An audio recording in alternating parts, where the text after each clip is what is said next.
Everyone, welcome back to my channel. आज के video में हम एक नया टॉपिक, एक नया चैप्टर स्टार्ट करेंगे जो कि आपके पास है बिजनेस एनवायरनमेंट। इसमें हम सिर्फ फीचर्स, इसके इम्पोर्टेंस और डायमेंशंस आप इसमें पढ़ेंगे। आप कह सकते हैं कंपोनेंट्स ऑफ बिजनेस एनवायरनमेंट आप इसमें पढ़ेंगे। इस बार CBSE ने इम्पैक्ट्स ऑफ गवर्नमेंट पॉलिसी करके एक टॉपिक था, वो हटा चुका है। तो आपको बस सिर्फ ये 3 टॉपिक्स में ज़्यादा ध्यान देना है। केस स्टडी भी इन्हीं से बन के आएगी या फिर आपको डायरेक्ट क्वेश्चंस इनसे पूछे जाएंगे।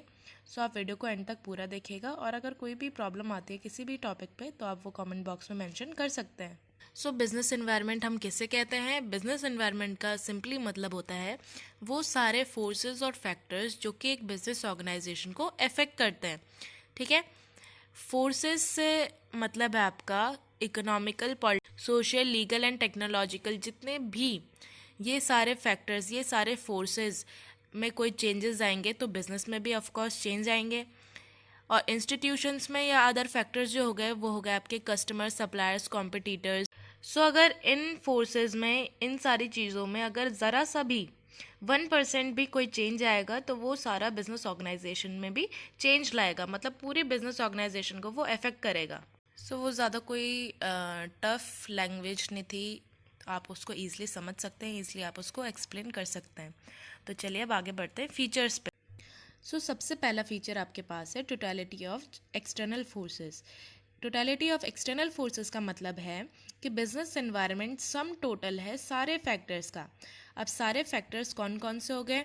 जितने भी फोर्सेस हमने बिजनेस एनवायरनमेंट की डेफिनेशन में पढ़े, टेक्नोलॉजिकल, पॉलिटिकल वगैरह, तो उन सब का सम टोटल होता है बिजनेस एनवायरनमेंट। फिर नेक्स्ट है आपके पास स्पेसिफिक एंड जनरल फोर्सेस। इसमें बोला गया है कि बिजनेस एनवायरनमेंट में कुछ स्पेसिफिक फोर्सेस होते हैं, कुछ जनरल फोर्सेस होते हैं। स्पेसिफिक फोर्सेस का मतलब है जैसे कॉम्पिटिटर्स हो गए, इन्वेस्टर्स हो गए, जो कि डायरेक्टली इन्फ्लुएंस करते हैं एक ऑर्गेनाइजेशन को।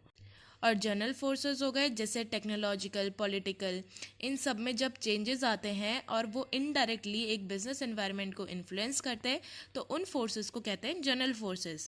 इनडायरेक्टली इन्फ्लुएंस करने से क्या मतलब है? जैसे अगर बाई चांस टेक्नोलॉजी में कोई चेंजेस आ गए अचानक से और हम उस चीज़ से अवेयर नहीं हो पाए टाइमली, ठीक है, हम अभी भी पुराने उससे अपना काम कर रहे हैं, तो वो ओल्ड टेक्निक, ओल्ड मेथड हमारे बिजनेस को अफेक्ट करेगी कि नहीं करेगी?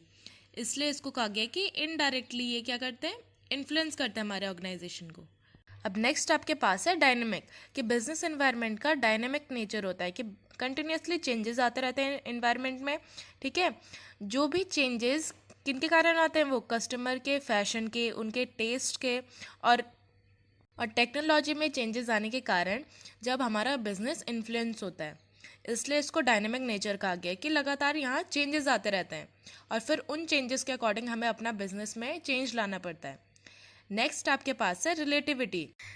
इसका मतलब है बिजनेस एनवायरनमेंट एक रिलेटिव कॉन्सेप्ट है कि जो भी इम्पैक्ट पड़ेगा वो फर्म टू फर्म डिफर करेगा, कंट्री टू कंट्री वो डिफरेंट होगा। इसको हम एक एग्जांपल लेके समझते हैं। फॉर एग्जांपल, जो कस्टमर प्रेफरेंस है वो शिफ्ट हो गई सॉफ्ट ड्रिंक से जूस में, कि वो हेल्थ कॉन्शियस हो गए, अब वो जूस की डिमांड ज़्यादा करने लगे और वो सॉफ्ट ड्रिंक्स कम लेने लग गए। इसका इम्पैक्ट भी डिफरेंट होगा डिफरेंट फर्म्स के लिए। For juice making company impact क्या होगा कि उनके लिए ये अपॉर्चुनिटी बन के आई कि अब डिमांड जूस की ज़्यादा हो गई तो जूसेस ज़्यादा बिकेंगे। And on the other hand, जो सॉफ्ट ड्रिंक मेकिंग कंपनीज है उनके लिए ये चेंज किस उसके लिए आ गया, मतलब एक थ्रेड बन के उनके पास वो आ गया। तो दोनों में डिफरेंस है, एक के लिए अपॉर्चुनिटी बन के आई, एक के लिए थ्रेड बन के आया। इसलिए बिजनेस एनवायरनमेंट को रिलेटिव कॉन्सेप्ट कहा गया है कि बिजनेस एनवायरनमेंट में कोई भी चेंज आएगा तो उसका impact firm to firm, country to country differ करेगा। एवरीवन, आज की वीडियो में बस इतना ही। आज हमने पढ़ा बिजनेस एनवायरनमेंट क्या होता है और उसके फीचर्स क्या होते हैं। अब नेक्स्ट वीडियो में हम ये पूरा चैप्टर कंप्लीट कर देंगे जिसमें हम पढ़ेंगे इम्पॉर्टेंस और उसके कंपोनेंट्स। और अगर आपने मेरे चैनल को अभी तक सब्सक्राइब नहीं किया या आप मेरे चैनल पर नए हैं तो do like, share and subscribe.